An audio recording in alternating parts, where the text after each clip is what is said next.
From the crossroads of the Ozarks, this is P.I.D. Radio. Welcome. I'm Derek Gilbert. And I'm Sharon Gilbert. Welcome back. We're back. We are back. We've been traveling. We have spent last weekend in, the Cincinnati Metro. There are sharp-eyed observers who pointed out, you never actually went into Ohio. You stayed in Kentucky. Yes, no, that is true. And we kept saying, we'll be at the airport, which is in Kentucky. Cincinnati-Northern Kentucky. It's airport, a really nice airport. It really is. We were very happy going through the airport. We love the Springfield-Branson National Airport. 10 gates, no waiting. It's our favorite. Yep. But you do have to connect other places if you're going somewhere. Most places. You've got a few hubs that you go to. But Cincinnati's airport, easy to navigate, very easy to get around. And we really enjoyed our time at the Mysteries of the Bible Verse conference last weekend. Made some new friends. And, of course, reconnected with Pastor Mike Hoggart, who we hadn't seen in quite a while. He is going to be on 2 upcoming episodes of Unraveling Revelation, because you interviewed him about aliens. Right. Actually, in disclosure. We're going to feature that a couple of ways because, it was interesting content. It's too good. Yeah. He gave a couple of talks on the UFO/alien phenomenon and its connection to the Bible. Really interesting stuff. He talked about the main types of so-called aliens seen by contactees or witnessed by contactees and how they relate to entities mentioned in the Bible. Mm-hmm. So Nordics, Greys, reptilians. Yeah, it's really good. And yes, this does have something to do with end times prophecy, which is what we talk about in Unraveling Revelation. It's all about unveiling the final plan of Jesus Christ and why he came in the first place, why he's coming back. So many things to talk about in Unraveling Revelation. We will never reach the bottom of that well. That well, yeah. Exactly. So that'll be, and also I'll take the full interview and feature it on A View from the Bunker in a couple of weeks. Oh, good. Actually, next weekend. We love Mike and Lisa, I think is his wife's name. Yep. I only met her the one time, but boy, nice people. And they just live up not up the road, a few so hours speak, up the road. Up in Festus, Missouri. Yeah. We lived close to there for a while. Right, in West County, St. Louis. So a lot closer then than we are now, but we did see him and really had a good conversation. So that will be coming up. It will, and if you want to watch that and know that you're going to find it, download our app. Absolutely. It brings all of our content right to you, bypasses the gatekeepers of big tech, and you'll find it at, a couple places, pidradio.com/app or gilberthouse.org/app, which is sort of our global web hub of our burgeoning media empire. And the websites are back up. Yeah, that's the other thing, too. I know if you've gone to our website in the last couple of weeks, you probably got a notice from your browser saying this site is not private or some such thing. We were migrating servers. Or it was gone for a while because we were migrating servers. We didn't change hosting companies, but we needed to move servers because the software on the existing server was reaching end of life. Yeah, it's grumpy. It kept getting overwhelmed. Kept getting notices saying your CPU is running at 95% capacity. Yeah. You need to do something to. So we upgraded. We upgraded, and newer software. This will run at least through 2029. I'm told. We'll see, but hopefully we don't have to do this again for 5 years. Yeah, that's one of those dates we talk about a lot. Mm-hmm. Yeah. I know. Well, we'll continue planning beyond 2029, but we'll see what happens. So anyway, then after we got everything moved, then there was an issue with the security certificate. This is a new thing in the last few years where you got to have an encrypted connection because so much commerce is done online. You don't want your information leaking out. So we had to modify the my information leaks out of my ears all the time. So that's been fixed. So the websites are now fine, they're uploaded, they're faster, and they're secure. So gilberthouse.org, pidradio.com, or various and sundry others. We got 12 websites. We really do. And here's the truth. We try to keep everything as inexpensive as possible. But this has been one of those years where costs are going up for us. We got the barn built. We're so grateful to you for that. We never could have done it without you. Right. So if no one else ever donated $1, we have achieved a lot because of your generosity. Amen to that. Like I say, our costs went up. Boy, the tax bill this year. We always have our taxes done in the fall. Mm-hmm. So it was the amount of, she said you have to send in X amount of dollars. And the Lord will provide that, I guess. Yeah. So, and He did. And He did. He absolutely did. And it was partly due because we claim we are honest. Yeah. We're honest. If we receive $1 from you as a gift, we claim it as income. We claim it as income. Because we know let's just not being paranoid or anything. We don't want any potential issues with government investigators or the IRS coming in saying, hey, what's this?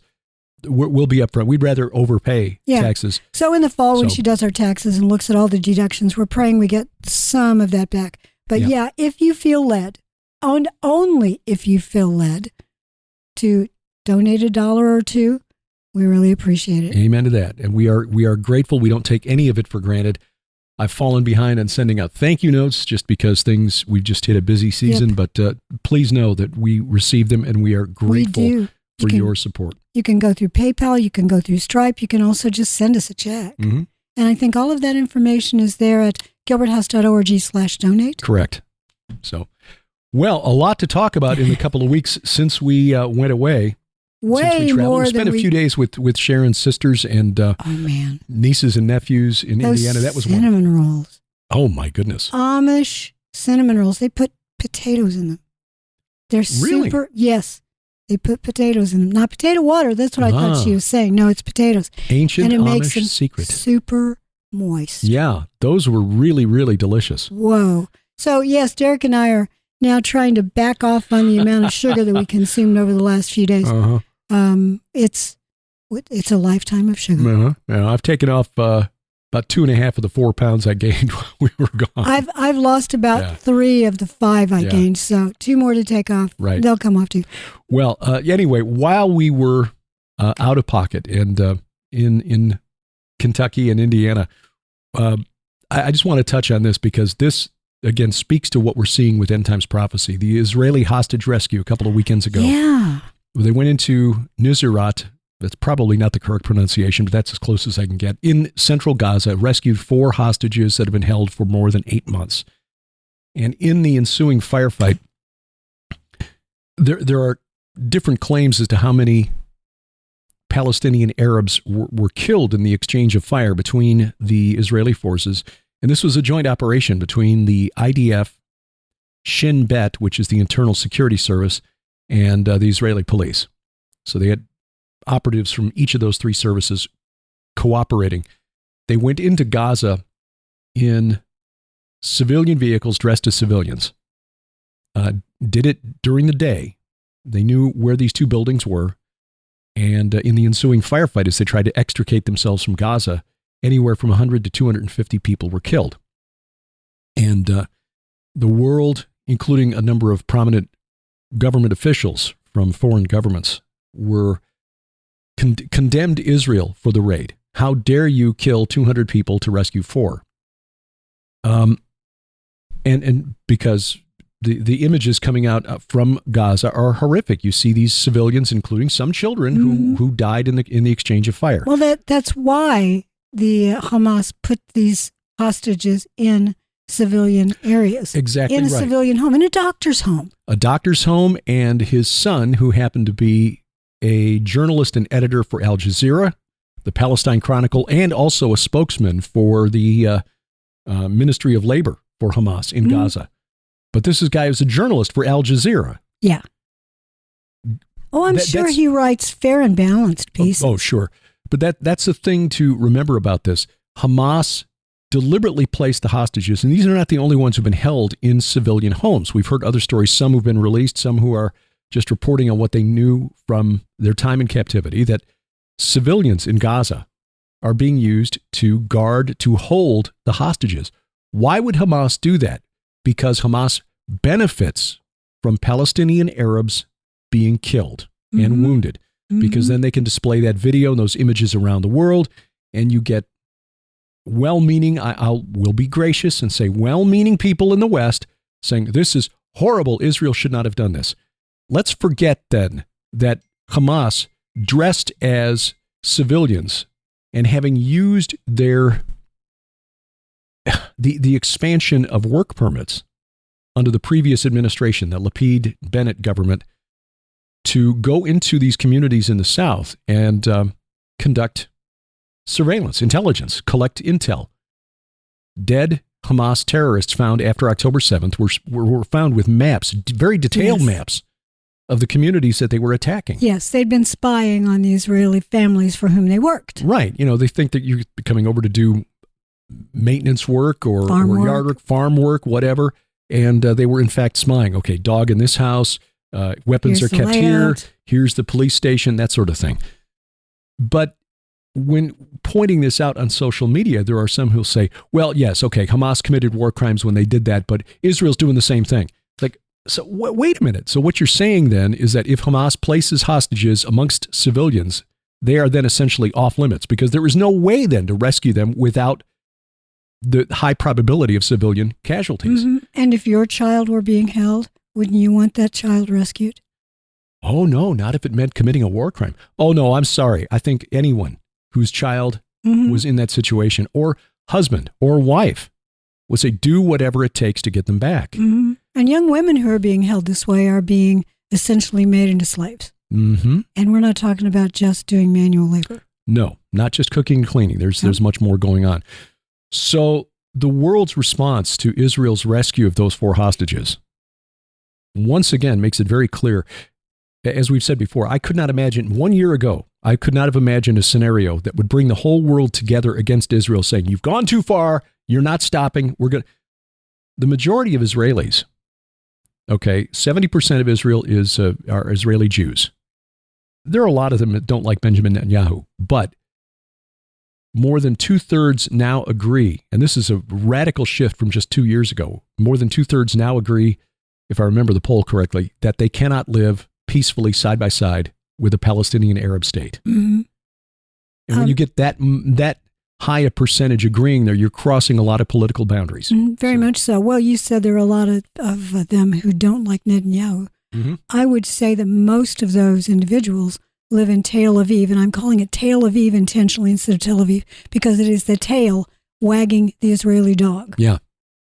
As our Orthodox Jewish friends in Israel tell us, there are 2 Israels. There's Tel Aviv and then everything else. Yeah, and Tel Aviv has been the center of decision-making by the West for a long, long time. Right. It's an entirely different world in Tel Aviv. So, yeah. Also, one of the rescued hostages has gone on record. Andrei Kozlov says, quote, I'm home from Gaza, lots of hostages still there. He's gone to Tel Aviv to tell the government about going to Jerusalem. Yeah. That's where the Knesset is. Exactly. He's gone to Tel Aviv to be in a big rally. I'll say again, Tel Aviv, right? Wagging the Israeli dog. Not that Israel is a dog. It's just a metaphor. No, a metaphor. Yep. But if you've never seen the movie Wag the Dog, you really have to see it. But yes, he's saying that a deal must be struck. And he also is part of the crowd calling for early elections. That means get rid of Bibi. Get rid of Bibi, right. Benny Gantz, who was a member of the War Cabinet, 3 voting members. It was Netanyahu, Gantz, and Yoav Gallant, the Minister of Defense. Gantz has resigned in protest over the way Netanyahu is handling things. But Gantz is leader of the opposition. His National Unity Party wants to replace Likud as the dominant party in the next Knesset. His party was not part of the majority coalition that Netanyahu put together in the Knesset, so Gantz stepping aside is not going to bring down the government. It was kind of expected, as we learned from Caroline Glick, who writes for the Jewish News Service, and whose columns are picked up and shared quite a bit on the internet. Gantz has been a pawn for the Biden White House for quite some time. Yes, and pawn is the correct word. Gantz was tasked... He doesn't see himself as a pawn, of course. No, of course not. He just wants to be the prime minister. Mm-hmm. Yeah. But he's the pawn of Western elites inside the Beltway.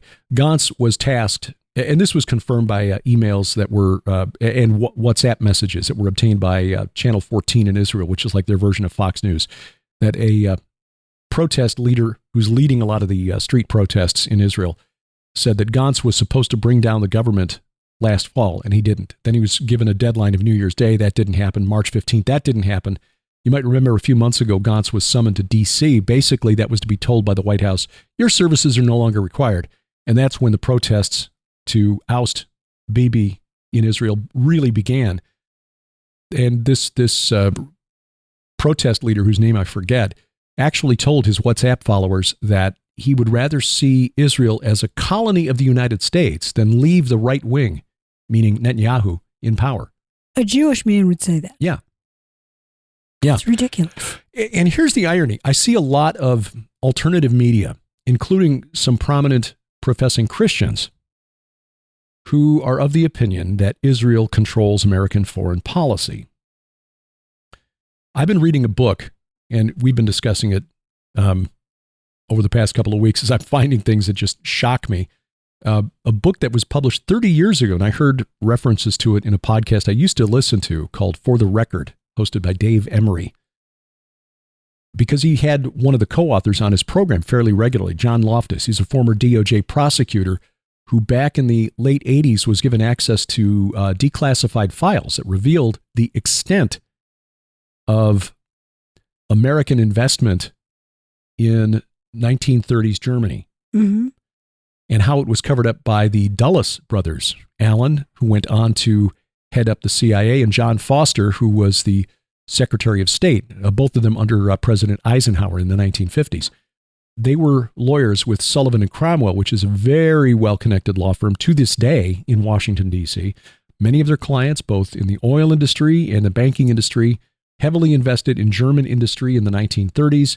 Of course, that would have been really, really inconvenient for them after World War II. And so the Dulles brothers were very active in hiding that information, but also bringing former German intelligence officers into the CIA under Reinhard Gehlen. One of them really surprised me. Well, yeah. And the reason I'm reading this book, and the book, by the way, is called The Secret War Against the Jews, published in 1994 by highly recommend John Loftus and Mark Aarons. That's Aarons. I'd recommend anything by John Loftus. Yes. Very, very well done. And one of the intelligence assets, what they reveal, a number of things, and we could do a whole program just on that book. But basically, what my takeaway is this, that rather than Israel or the Jews controlling American foreign policy, Israel has been essentially, their domestic policies have been dictated by the extent of American support. Mm-hmm. And American support has often not been there. We didn't help them in 1948 during the War for Independence. We didn't help them in the Suez Crisis, 1956. We turned our back on them in 1967. The USS Liberty incident, the NSA was spying on Israel and giving the intel to Egypt. That's what was really going on. That's what was really going on. But one of the disclosures in that book that really shocked both of us was finding out that Robert Maxwell, former publisher in the UK and the father of Ghislaine Maxwell, the consort and associate of Jeffrey Epstein, single-handedly managed to arrange through intelligence contacts. By saying that name, those names, you've probably just, okay, we're going to shadow ban this episode.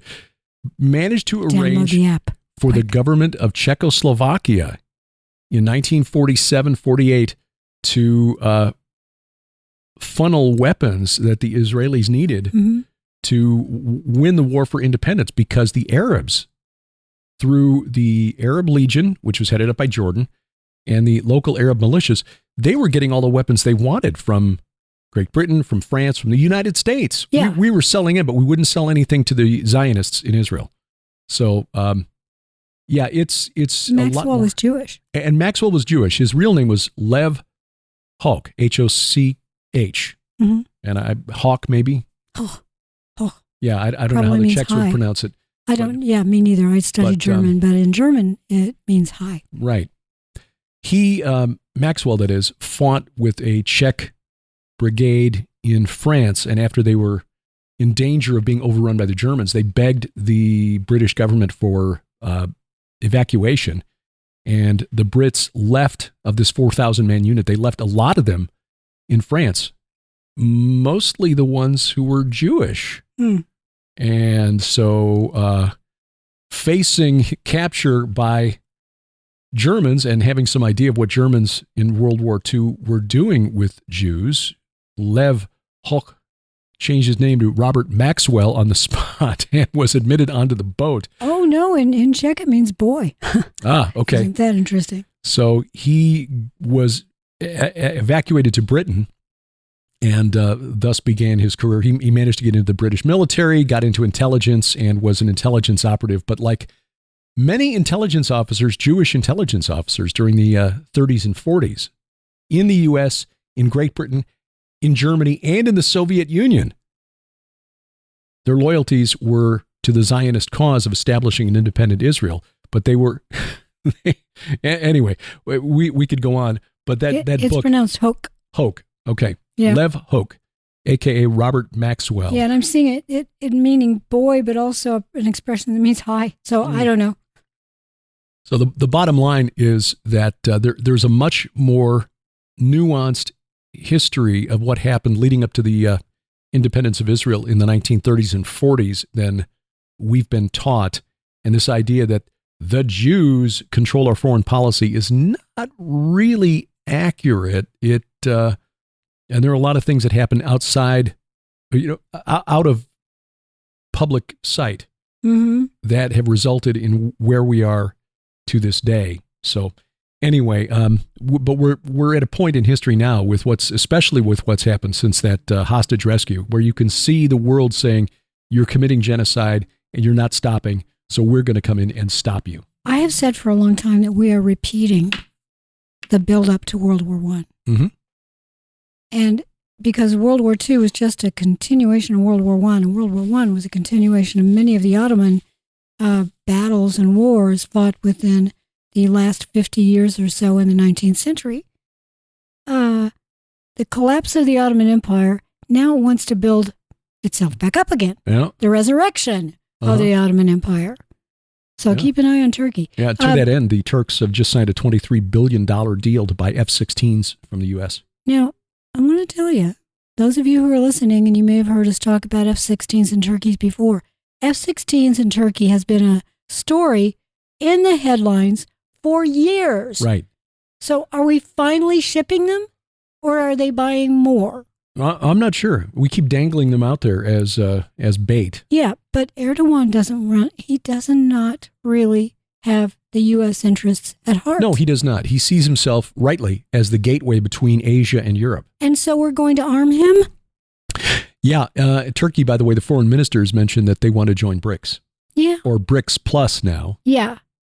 That's the economic bloc. Brazil, Russia, India, China. So India and China right there, you got 3.5 billion people. Russia, you've got the UAE, Egypt, and Saudi Arabia, which is offered membership. They're still contemplating it. But between the Saudis, the Gulf Arab states and Russia, you've got a huge chunk of the world's petrochemical wealth. Since you just mentioned that, there was a story going around the last few days that OPEC wants to go off the petrodollar. Is that true? Well, sort of? Yes, sort of. This was something I caught and I thought, that could spell the end of the U.S. dollar because as the story goes, back in the early 1970s, when Nixon took the dollar off the gold standard, so unpegged the dollar's value from the value of gold, that allowed fiat currencies, the value of the U.S. dollar to float as though it's just one more commodity, which it is. But according to the belief of many, the U.S. and Saudi Arabia around 1974 signed a deal that would allow for a 50-year deal that would allow for that required Saudi Arabia to sell all of its oil in U.S. dollars, which meant that anyone wanting to buy oil from the Saudis would have to have U.S. dollars in reserves, foreign currency reserves, so they could make the exchange. And with Saudi Arabia allowing that 50-year deal to expire, and then sell oil in rupees or rubles or kwatlus, then the demand for U.S. dollars by foreign governments would decline. And suddenly you'd have all these extra dollars sloshing around foreign currency markets, which would depress the value of the dollar, which would mean it would take more of them to buy the stuff that we need at the store. In other words, inflation would hit with a vengeance. Turns out that this is really exaggerated. that there was never any formal agreement signed. There was a short-term 5-year deal signed in 1974. It's just that, but they kind of kicked the can down the road. Yeah, we'll keep doing it. But it never required Saudi Arabia to sell exclusively in U.S. dollars. They were selling in British pounds, for example, a large portion of their oil. Now, theoretically, with that being said, our dollar should be pegged to the price of oil. You would think.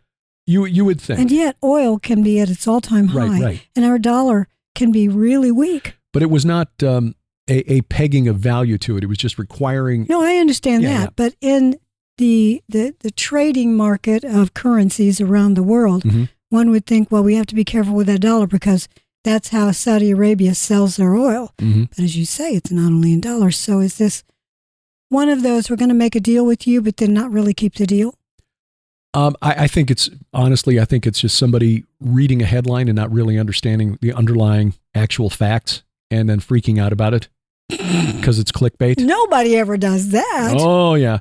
We've even gotten caught on a couple of those things. But anyway, so if you're seeing stories floating, in fact, I even tweeted this out over the last couple of days, and so I'll have to kind of follow up on that. Because I tweeted a story. End of the petrodollar. Well, sure. I mean, you can only go by what the news says, but then you did your due diligence and you began to dig into it, because if it's ending this year, then yes, that does seem like a time to panic, but don't. It don't, yeah. Now, the dollar's share of global reserves, foreign currency reserves, is declining, and it has been for some time. China is reducing its dependence on it, and the fact that the federal government, the U.S. government, uses the dollar as a punitive weapon against governments that don't do what we want.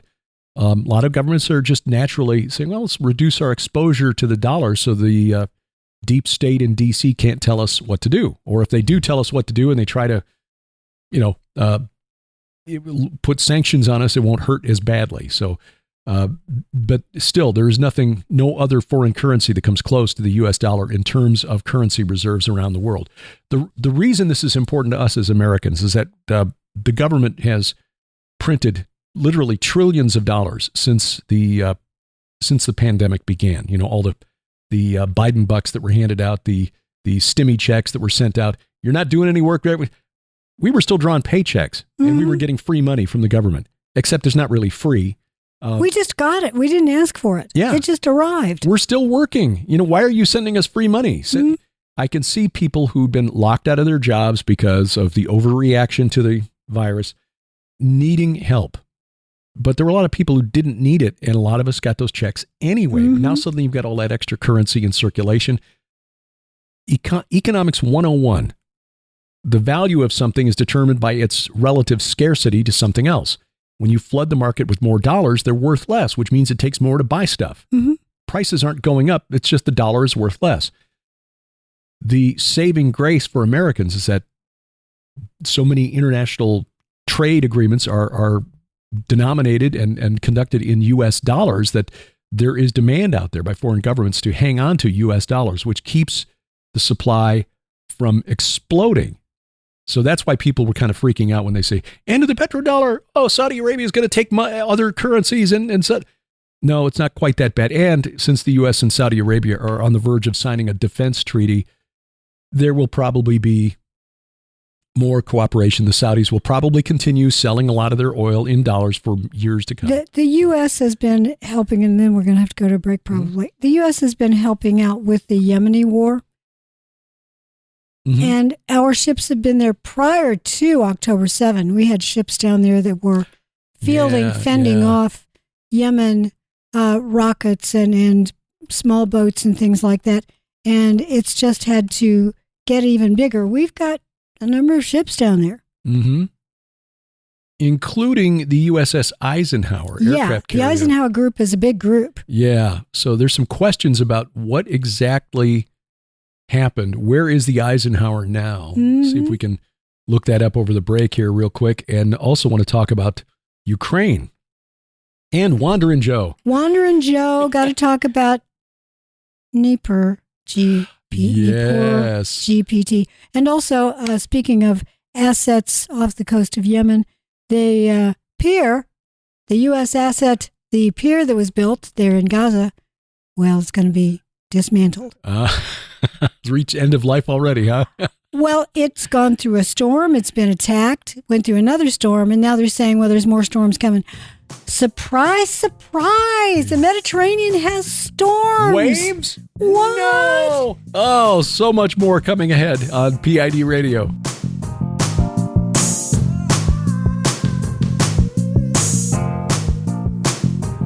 Giants, gods, dragons, they're all real. We may not see them with our natural eyes, but their handiwork is evident in what's happening in the world around us, the spiritual warfare taking place. It is so true. It's obvious in Israel, but worldwide.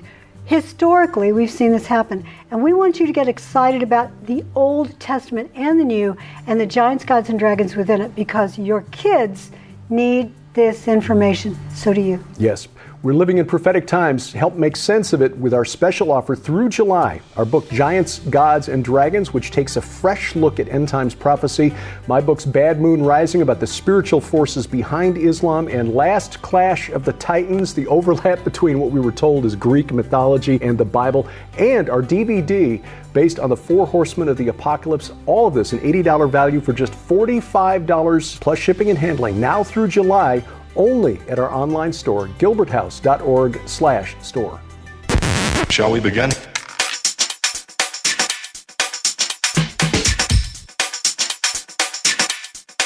Let's begin.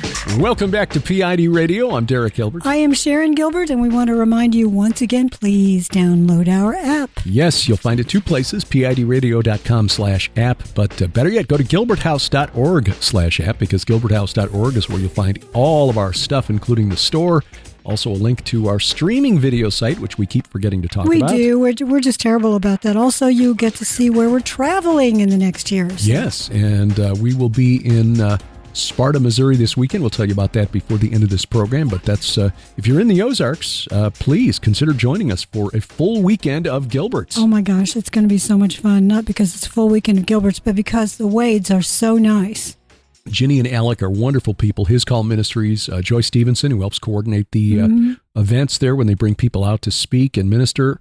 So we're looking forward to that. They've become good friends. They've become really good friends, so we love going out there. So if you're in the area, please consider, you need to get your reservation in soon, though, because they only have so much room. The room only holds maybe 50, 60 people. I think we may have had as many as 75 there, but it's pretty small. It's an intimate gathering. It's in the basement of a really nice lodge home.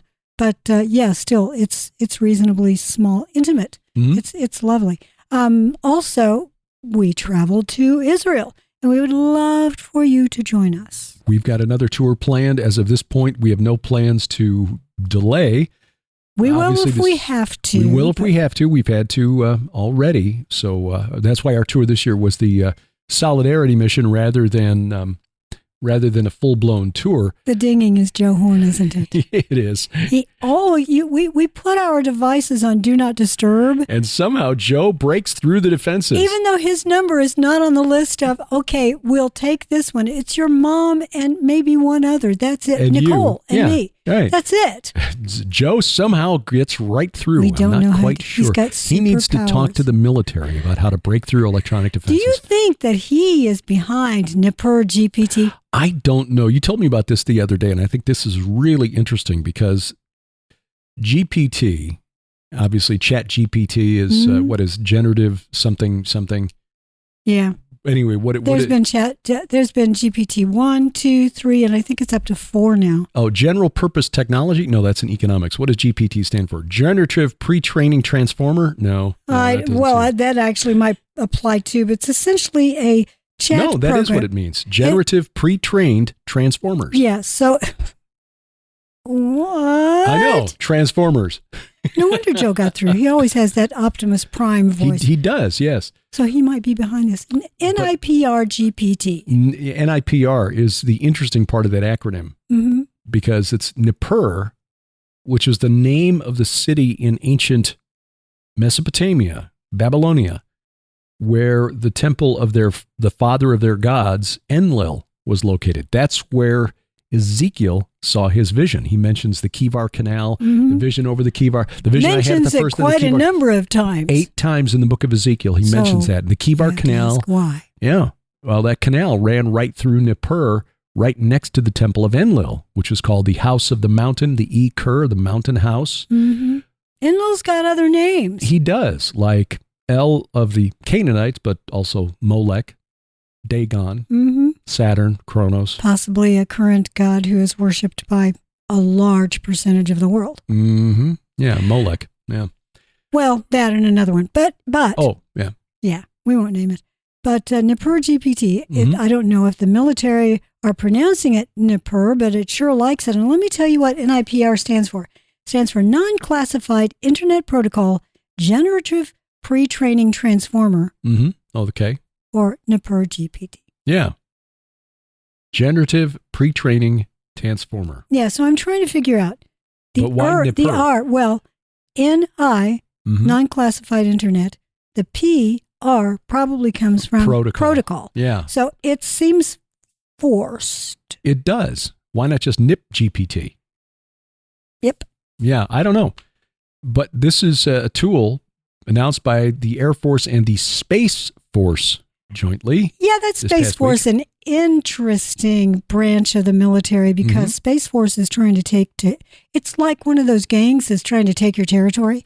We want to take your funding because we want to take over what you're doing. There are turf wars and have been for many, many years funding inside. Space Force they're gobbling up as much as they can. Yeah.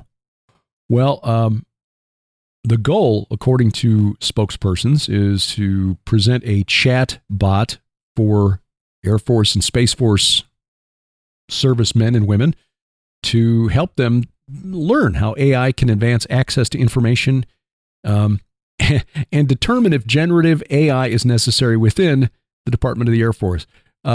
Okay, you're going to ask the AI, is AI necessary? Oh, yeah, we are essential. You got to have, in fact, we need more servers. We need better processors. We need Nippur, more power. Am I over the target? Oh, yeah, yes, certainly you are. So should I drop the bomb now? No, that's just what they'd expect you to do. I'm sorry. I'm afraid I can't do that, Dave. Hal? Open the pod bay doors, They're Hal. creating hell. Yeah. That's exactly what they are doing. Yeah.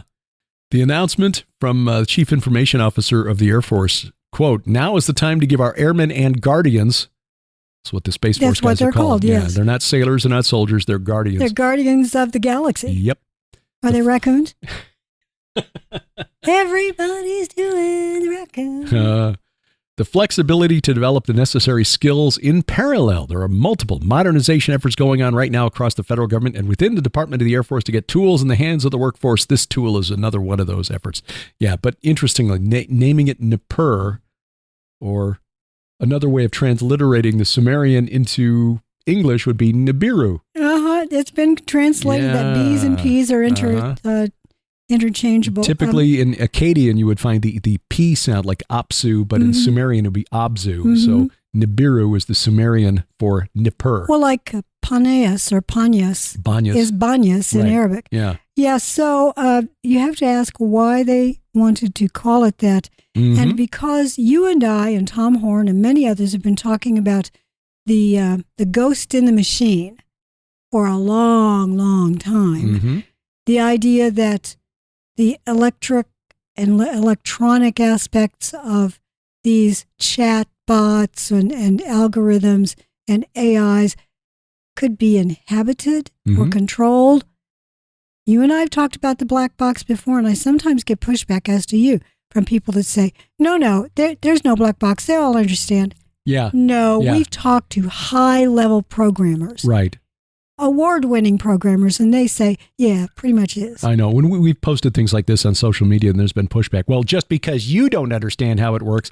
No, the guys that we've talked to who are responsible for testing these things out, like Dr. Hugo de Garis, who was a leading developer of AI at the Human Brain Institute at Xiamen University in China. Yeah, it was, he said, look, we were doing great engineering, but lousy science because we'd put the input in, we'd get output. If we didn't like the output, we'd change the input, but we didn't understand. You put the input in, you get the output. That's right. You change the parameters and shake them all about. It's the hokey pokey. Yeah. And Dr. de Garis is not the only one to say this. They literally, this is not us as lay people. These are the people responsible for building these things, saying we don't know what happens inside the neural network. All we know is that we put in a trial run of code. We see how it turns out. It reminds me a bit of hybridization. When you're trying to cross breeds or species is a bad idea, but it has been done. Let's say you're trying to get a dog with a long snout. Mm-hmm. You keep finding long-snouted dogs and breeding them together, and eventually you get a dog with a really long snout, or sadly, with a really short one. Those really flat-faced dogs, pugs and many others, they cannot breathe well. Mm-hmm. So I would rather have a long-nosed dog. It's healthier for the dog. Those dogs that have already been, created, bred that way, they need lots of loving and wonderful owners, wonderful peeps to take care of them. So if you get a chance to adopt one of those animals, understand they will have some breathing issues, and they're probably going to slobber. Right, yeah. A lot of that breathing's coming through the mouth. Yeah. Yep. Speaking of AI, there is an AI candidate on the ballot in the general election in the UK next month. A candidate? Running for, well, not really, but sort of. Yeah, it's a Sussex businessman named Steve Endicott is on the ballot alongside non-AI candidates, but the AI is called AI Steve. But Steve Endicott is his human who will actually take his place in Parliament if he's elected, but he says he's going to do whatever AI Steve tells him to do. He said in an interview, Endicott said, AI Steve is the AI co-pilot. I'm the real politician going into Parliament, but I'm controlled. He's the flesh and blood controlled by an AI. That's right. Now, Endicott is the chairman of a company called Neural Voice. They create personalized voice assistants for businesses in the form of an AI avatar. I see. He's running to promote his business. Yeah, you betcha. Don't know what party he's running on. Who is he representing? I think this is a foreshadowing of things to come, though. Yeah, he ran in 2022 as a Tory unsuccessfully, received less than 500 votes. So his own party is called Smarter UK, not registered in time for this year's election, but he's running anyway, and he's getting some attention from the media. Sure. But yeah, my AI co-pilot will make the decisions. I'm afraid you can't do that, Steve. But you're right. I think this is a foreshadowing of things to come. Well, why not? I mean, the humanoid chatbot, was it Sophia? Mm-hmm. Why not? If she wasn't she declared a human or a person under the law? She may be a person. I don't know that she's a human under the law. I mean, corporations are persons under the law. Mm-hmm. Yeah, she's been declared a citizen of Saudi Arabia. Makes her a person. Right. So watch for that to happen in other Can she countries. Drive? Is she allowed to drive? The Saudis now allow women to drive, yeah. Mohammed bin Salman is... Silicon-based women? So, seriously, though, Elon Musk tweeted this at X, posted it at X. I think you can say tweet. Yeah.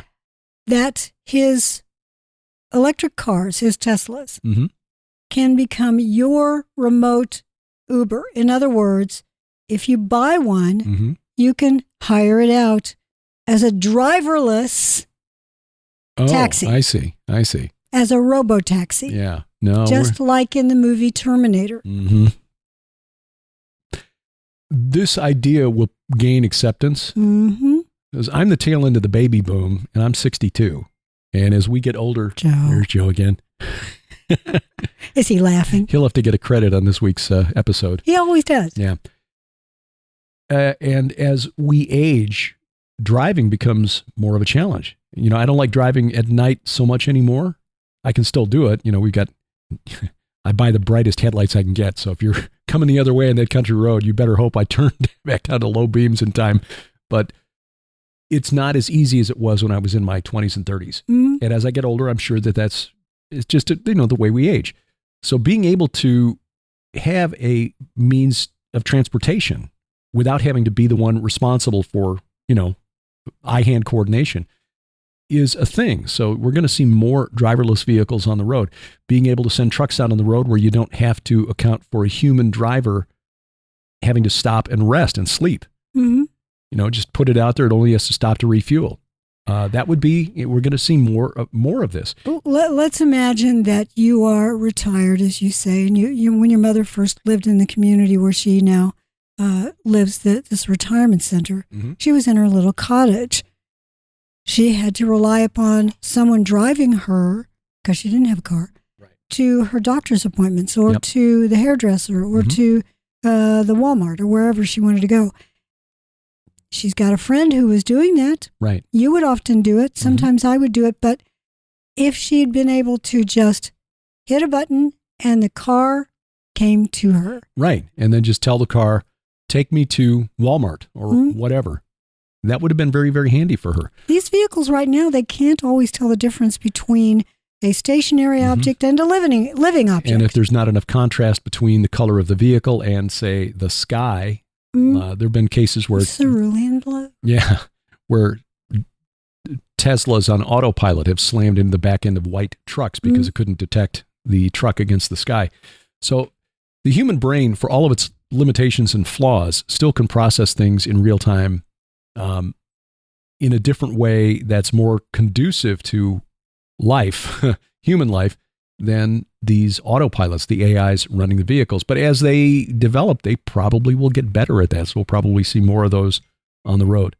Well, you and Joe, recording podcast now. No, he's fine. Let him keep it. It makes him happy. When we were traveling this past weekend, we rented a car at the airport in Kentucky and drove to my family in southern Indiana. It was about an hour and a half away, and spent a few days with them. Well, the car had Apple Play in it. And a lot of these cars, you can connect your phone. Well, Siri was telling us things like, get in the middle lane, slow down up ahead. Yeah. Derek. That's coming. But when she will be customizable. Right. Derek.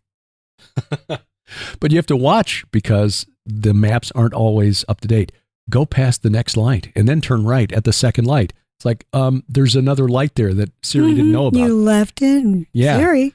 So you have to. Now imagine the car just doing what Siri was seeing. Right. So the car would make a mistake. You've reached your final destination. Oh, yeah. Well, that day's coming. Yeah. Well, this past week, Joe Biden once again showed why he's really should not be running for re-election. I know it's quite a left turn here, but I wanted to talk about this, not to mock Joe Biden, because I think what is going. I really feel sorry for him. I do too. Setting aside his morals and ethics and the fact that he and his brother James and his son Hunter apparently, based on the evidence that's been publicly available now, and now that the federal government, the Department of Justice in the Hunter Biden gun trial that just concluded with a guilty verdict this past week, admitted, the Hunter Biden laptop is legit. It's not Russian disinformation. It is real. All the stuff that's on it is actually stuff that he did. And it would appear, based on the evidence from that laptop, that President Biden and his family have been engaged in influence peddling operations at the highest levels of the U.S. government. Yes, and that is not why I have compassion for him. I have compassion for him because, let me just finish this, he's a human being who's been put into a situation that is way beyond him, and he's being used. Exactly. Now, you finish what you were going to say, and then I'm going to bring up an interesting point. Okay. I was going to say, let's set aside all of that other stuff that there should be some accountability. There should be accountability for all I agree. Of that. And that's my interesting point. Right. But you're right. I agree. And seeing family members who've gone through dementia or are going through it presently. And many of you are dealing with that. Yes. Yeah. This is very uncomfortable to watch. At the G7 meeting in Italy this past week, President Biden just appeared lost at times. It appeared as though some of the other G7 leaders, like Italy's Prime Minister Meloni, she had to kind of walk over and corral Joe while they were supposed to be watching a paratrooper exhibit in front of them. He just sort of wandered off. It's as if he saw someone else to the side and was wandering off to interact with that person. Right. The claims from the White House, because they're sending out people to do the talk shows, and no, he's sharp as a tack behind the scenes. Really? Because the Wall Street Journal just ran an article this past week saying no, that's not what people inside the White House are saying. I think they're trying to prep for getting rid of him at the Democratic National Conference. Because this is PID Radio, Peering into Darkness, we try to look at the spiritual aspect of things. Here's my interesting thing. Okay. Remember the decree of the Watchers and Nebuchadnezzar? Oh, yeah. You'll spend 7 years living like a beast in the field. By decree of the watchers, maybe he's just been his I hadn't even lifestyle considered that. choices, his moral choices, his pretense at being a good Catholic. Yeah. Which is a good way of putting it. Which is claiming he's a good Christian. Right. Yeah, when someone says I'm a good Catholic, that doesn't always mean that they're really a good Christian. Mm-hmm. Being a good Catholic means you follow their few rules. Right. There aren't very many. And there are other religions that are the same way. If you're, a good Seventh-day Adventist, you follow all of their rules. But that doesn't mean you're saved by grace through faith in Jesus Christ. Relationship, not religion. Exactly. Well, hadn't even considered that possibility. But it is sad to watch because it is not fun to see a family member losing themselves, losing their personality the way people with Alzheimer's dementia do. No, your mother is, we're watching her decline, but you and I like to think that her memories are just going up to be with Jesus. Being stored up in heaven on ahead. So again, we don't say this to say, ha, gotcha, because that political game is stupid. No, I would rather he truly have a conversion where he, the Lord appears to him or whatever it takes and he becomes a true believer. Amen. Washed in the blood of Jesus Christ. Yep. Wouldn't that be great? It would. So, it's going to be an interesting political summer because the Democratic Party, the reason they keep propping him up out there instead of saying, okay, well, it's clear he's no longer cognitively capable to do this. The same thing happened about 100 years ago with Woodrow Wilson after he had a stroke. Mm-hmm. And Mrs. Wilson essentially ran the government through the rest of his term. No one could, it was like he was Oz, the great and powerful Oz. Nobody got to see him. But don't Mrs. look behind the curtain because, there's a woman back there. Yeah, Colonel Mandel House and Mrs. Wilson basically ran the White House during that period of his incapacity. But it is sad, but they keep propping him up because they do not want Kamala Harris at the Resolute desk. Amen to that. One final thing, I would like to just do a shout out to our former governor here in Missouri. Oh, yeah. Governor John Ashcroft, former Attorney General under President George W. Bush. God bless that man. We saw him on our last plane, the one that flew us from Kentucky back to... From Houston back to... From Houston. We had to connect. From Houston back to Springfield. Mm-hmm. He was sitting behind us. Yeah, a distinguished gentleman wearing a checked shirt. And I said, that looks a lot like John Ashcroft. And sure enough, that is John Ashcroft. Mm-hmm. Now, we've met him a couple of times. Yep, we have. I interviewed him back in 2016 when his son Jay was running for Secretary of State here in Missouri. Jay is running as a Republican for governor in the fall. He's one of 3 Republicans, and the primary is coming up in August. So had the opportunity to meet John and talk with him. Very down to earth, very self-effacing. Got to ask him what part he sang, because he was part of a gospel quartet in the Senate, right, with Trent Lott and 2 other senators who I can't remember. And he plays the piano. Plays the piano. He got up and played and sang at Dino's 80th birthday celebration at was it at the Mansion? It was at the Mansion Theater. You Branson. And I sat next to the Bakers. Right. Jim and Lori Baker asked us to come down, which blows my mind. I mean, I know when they turned and asked us, in what reality are we? Okay, no, we've got seats. So we got to meet. Sandy Patty was there. I got to talk to her. I used to know her many, many years ago. You sang with her at a jingle studio. Yeah. So anyway, Governor Ashcroft flying commercial on this little itty bitty, one of those planes that's only got 3 seats across. 2 on one side, 1 on the other, and Governor Ashcroft riding the plane back with other. Most of the folks didn't recognize him. No.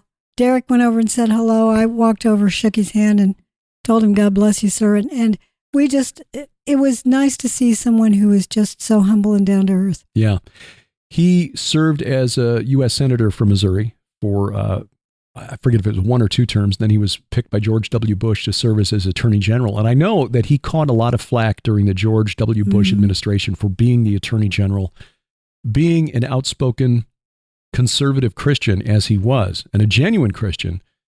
Governor Ashcroft was a lightning rod for a lot of stuff that was thrown at the Bush administration. But the fact is, behind the scenes, Governor Ashcroft, Attorney General Ashcroft, whatever his official title is, I guess be Attorney General, because that was the highest ranking office that he held, General Ashcroft.